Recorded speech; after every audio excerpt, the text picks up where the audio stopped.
learners, welcome again to another lecture of the course on human rights, international humanitarian and refugee law. In this lecture, we are going to learn about the African human rights regime.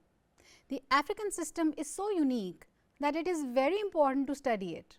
Firstly, the African Charter has a unique name that includes the word peoples in its title itself.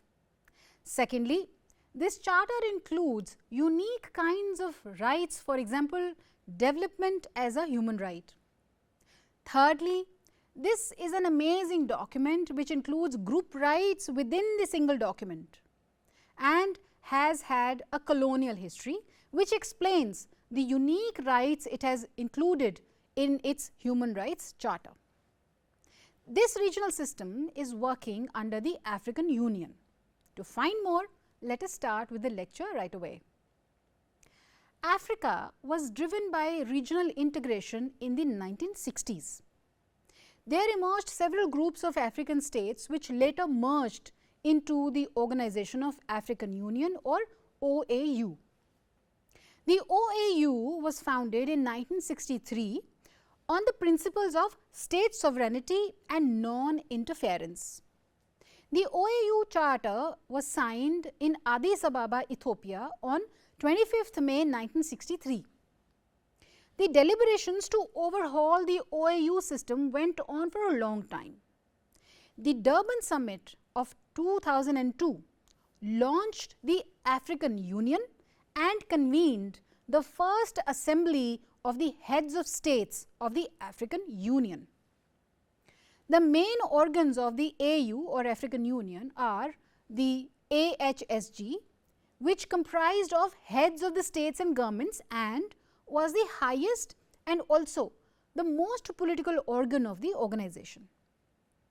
The next in hierarchy was the Executive Council of the AU, which consisted of the foreign ministers of the state members, assisted by 10 commissions. An organ called Peace and Security Council (PASC) was established in 2004 under the African Union. The role of this organ is similar to that of Security Council of the United Nations. In 2004, the AU also established the Pan-African Parliament or PAP. The PAP is led by the principles of human rights and democracy, and the members of the PAP are selected from the state legislatures and they enjoy the tenure of the state legislatures only. It is assisted by the Committee on Justice and Human Rights. The main function of this organ is to harmonize and coordinate the laws of the member states and to promote respect for human rights. In 2005, the AU established Economic, Social and Cultural Council or ECOSOC. Evolution of the African human rights system is also very interesting. The idea of establishing a regional human rights commission for the African continent was conceived by an African non-governmental organization or NGO in 1961 at Lagos, Nigeria, during the first Congress of African Jurists. The next year in 1962, in a conference at Addis Ababa, the Charter for the Organization of African Unity was adopted with its headquarters at Addis Ababa. Article 2 of the Charter clearly mentioned due regards to the Charter of the UN and the Universal Declaration of Human Rights. It says, educational and informational activities, holding research and studies, performance of advisory services, holding seminars and awarding scholarships were some of its main roles. Apart from the conferences organized by the United Nations mentioned, the International Commission of Jurists organized at Dakar, Senegal, in collaboration with the Senegalese Juridical Association, 2 conferences, the Francophone African Congress of Jurists of 5th to 9th January 1967 on the rule of law in the evolution of human communities, and the Dakar seminar of September 1978 on development and human rights issue. The Dakar seminar of September 1978, in its general conclusions, had requested the Organization of African Unity and all African states to do everything possible to establish a system of guarantees and verification of human rights in Africa. Its recommendations are on the screen for you. 2 years later, the Tanzanian seminar on the study of new ways and means for promoting human rights with special reference to problems and needs of Africa was held in 1973 and accepted in principle the need for the creation of an African Commission to promote and protect human rights, and agreed with the recommendation of the Cairo seminar. Till 1978, the jurists kept studying the human rights potential of African, and the conclusion of these studies were seen during 2 important conferences. First one was held at Butare, Rwanda, 3rd to 7th July 1978 on human rights and economic development in Francophone Africa. In this conference, the idea of an African Human Rights Commission was also proposed for the first time, however, was seen with great inhibition. In December 1978, in the same city, there was held a Dakar colloquium on human rights and economic development. It pronounced development as a right. In 1979, an important step forward was taken within the framework of the African Union by the Assembly of Heads of State and Government with the adoption of a decision on human rights and people's rights in Africa. It also became a reference in the preamble of Ultimate African Charter for Human and People's Rights also. In that decision, the Assembly called on the Secretary General of the African Union to prepare a preliminary draft of an African Charter on human rights, including the establishment of bodies to promote and protect human rights. The decision also stated that human rights are not confined to civil and political rights, but cover economic, social and cultural problems as well, and hence special attention must be given to the latter. In September 1979, the United Nations, in accordance to its resolution 33/167, organized another seminar on the establishment of regional commissions on human rights in Monrovia, Liberia, with particular reference to Africa. Participants of the Monrovia seminar agreed that African conditions and realities should be taken into consideration when setting up an African Commission on Human Rights. There was broad agreement on the functions like to undertake or encourage educational activities in the field of human rights, to undertake research and studies in the field of human rights, to disseminate information to the African public, and invite suggestions from them as to the content of the proposed African Convention or Charter of Human Rights, to sponsor seminars and training courses, to coordinate and cooperate with other African and international institutions and bodies concerned with human rights, etc., etc. However, the proposed functions like state complaint system was taken with a great deal of doubts by most the states of OAU. In case of individual complaint system, the response was mixed. The seminar worked out a Monrovia proposal for establishing an African Commission on Human Rights of 16 members. In December 1979, African experts met in Dakar to prepare the first draft of the proposed African Charter. The draft charter had 65 articles preceded by a preamble. The African Union Ministerial Conference considered the draft charter at its 2 sessions in 1980 and 1981. The charter was finally approved at the 18th Assembly of the Heads of State and Government held in Nairobi in June 1981.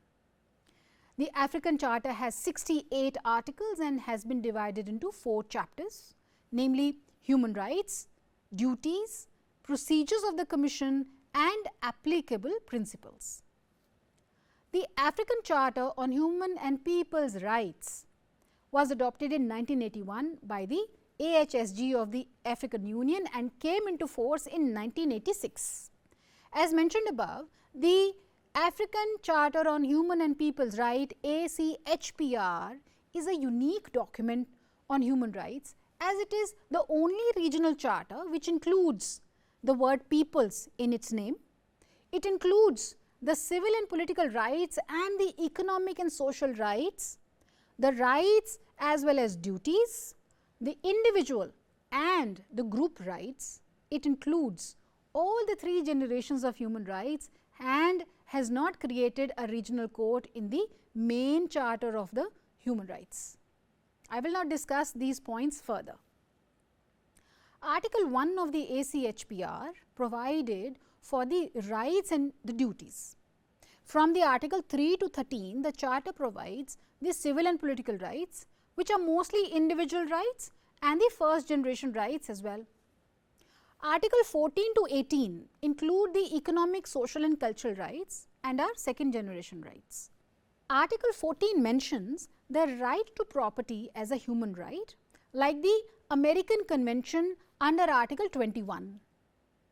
Articles 19 to 24 mention group rights or people's rights. Article 20 provides that peoples have the unquestionable and inalienable rights to self-determination. Para 2 of the same article provides that it is right of the colonized people of Africa to free themselves from the bonds of domination. This article signifies the real African character of the Charter, as it represents the centuries-old subjugation of the continent to foreign rule and oppression. This African character adds to the uniqueness of the African Charter. Article 24 speaks for satisfactory environment for the development, which is a human right of the 3rd generation. Article 25 and 26 mention the state obligation to promote and to guarantee the rights as well as duties mentioned in the Charter. Article 26 also speaks for the independence of the courts and appropriate national institutions to promote and protect human rights and duties. Articles 27 to 29 include the duties of an individual. This feature is similar to the Article 29 of the Universal Declaration of Human Rights, which also hints upon the duties aspect of human rights. The African Charter does not provide for any derogation clauses. However, there are some clawback clauses in the Charter which limit the scope of these rights. For example, Article 8 of the Charter grants freedom of conscience, profession and religion subject to law and order. Under Article 13 Clause 1, the citizens have a right to participate freely in government in accordance with the provisions of law. Article 10 says that an individual has a right to free association provided he abides by law.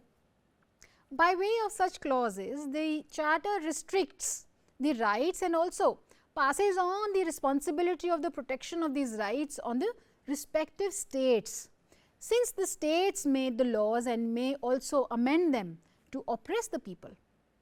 This is a grave criticism of the African Charter.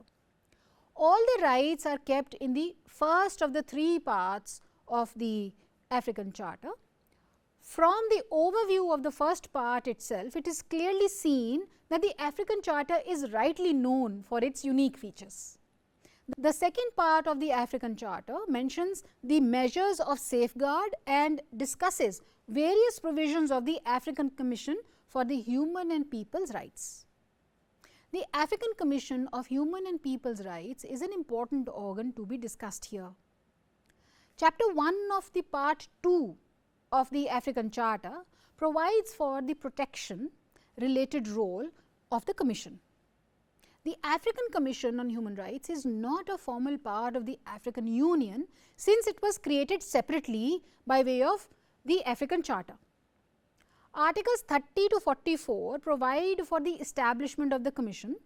The number of members of the Commission was kept 11, and all the members were to act in their personal capacity under Article 31. Article 32 further stated that only one national could be a member of the Commission at a time, and the election of the members is to be done by the HSG of the African Union from among the 2 nominations by the state members of the African Charter under Article 34. The members enjoy 6 years of term and are eligible for re-election as well as per Article 36. Part 2 of the Chapter 2 of the African Charter begins with Article 45, which mentions the mandate of the Commission. This part highlights the various functions of the Commission, which include the promotion of the rights, interpretation of the Charter, and to perform any function as assigned by the HSG of the African Union. As far as the advisory jurisdiction of the Commission is concerned, Article 45 Clause 3 attaches the interpretative role to the Commission, under which any member state of the African Union or the African Union organ or recognized institutions may seek an interpretation of the African Charter by the Commission. Article 46 entrusts the Commission with the role of investigations. Article 47 provides for the state to state communication system as provided under the Article 41 of the International Covenant on Civil and Political Rights. In case of the latter, the Article 42, there was a provision of a conciliation commission in case the case does not get resolved. In a similar provision is found in the protocol on African Court to the African Charter under Article 9. The Article 55 to 59 provide for other communications in the African Charter. Article 56 of the African Charter provides for the other communications, including communications from individuals, NGOs and groups. Chapter 4 of the Charter mentions the applicable principles from Article 60 to 63. Article 64 to 68 include general provisions of the Charter. Article 64 of the African Charter provides for the state reporting after every 2 years under the Charter. Although not provided in the Charter, the Commission reviews the reports by the approval of the ASHG of the African Union. It is referred to as the backbone of the mission of the Commission, and there were guidelines adopted for the national reports by the African Union in late 1990s. To further strengthen the system, the Commission took initiative to launch early warning systems to the states to enhance compliance. As clearly seen, the Commission was not having much effect due to the absence of a regional human rights court, and due to the same reasons, the role of the Commission was essentially of promotional nature rather than protective. In 1998, the AHSG of the African Union adopted a protocol to the African Charter on the establishment of the African Court of Human and People's Rights. Let us have a look at the African Court of Human and People's Rights 1998. The efforts towards an African Court of Human Rights began in early 1990s. The African Union adopted a resolution to improve the effectiveness of the Commission, which triggered the developments towards the deliberations on the establishment of an African court. A meeting was held in Cape Town, South Africa from 6th to 12th September 1995, and it prepared the first draft of the protocol to the African Charter for the establishment of the African Court, which was named as the Cape Town Draft. The last meeting held at Addis Ababa, Ethiopia in December 1997, followed by a ministerial conference of the Ministers of Justice, and the final draft of the protocol was accepted unanimously and presented before the AHSG of the African Union in the 67th session in July 1998 at Yaoundé, Cameroon. The protocol was adopted in 1998 and entered into force in January 2004. The protocol provided for an African Court of Human and People's Rights in its very first article. The same article also clarified that the court was to complement the protective functions of the Commission. The constitution of the court was kept similar to that of the Commission. It was to have 11 members, and the rest of the qualifications were also kept the same as of the Commission. The judges could get re-elected, however, only once as per Article 15 of the protocol. It was also provided in the protocol that the court will offer advisory opinions under Article 4 to all the AU states and the AU organs or recognized institutions. For the court's contentious jurisdiction under Article 5, the Commission, the states as well as the NGOs and groups could submit a case. The individuals could do so under Article 34, Clause 6. The African Court issued its first judgment in the case of Yogombe versus Senegal in December of 2009 and has taken up more than 300 other cases since then. As of 2024, 34 states have accepted the court's jurisdiction by ratifying the protocol establishing the court. The African human rights system is a growing system. Therefore, it will be important to note certain developments. In the first ministerial conference on human and people's rights held from 12th to 16th April in Mauritius in 1999, the Grand Bay Declaration and Plan of Action was adopted. It added human rights dimension to all the African Union policies, and it also provided for strengthening of the Commission and emphasized that the African states should ratify the international documents on human rights and focused on the role of NGOs in the African human rights system. Strengthening of the African Commission was repeated in the Kigali Declaration of the first African Union meeting on human rights, Kigali, Rwanda, 8th May 2003. On 6 December 2012, the African Union adopted the first regional treaty on internal displacement, named as the African Union Convention for the Protection and Assistance of Internally Displaced Persons in Africa. The convention is popularly known as Kampala Convention.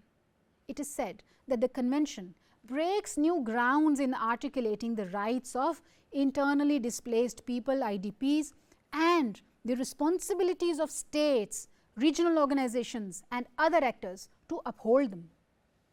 The African Commission on Human and People's Rights has established multiple special mechanisms to assist the Commission with the promotion and protection of human rights.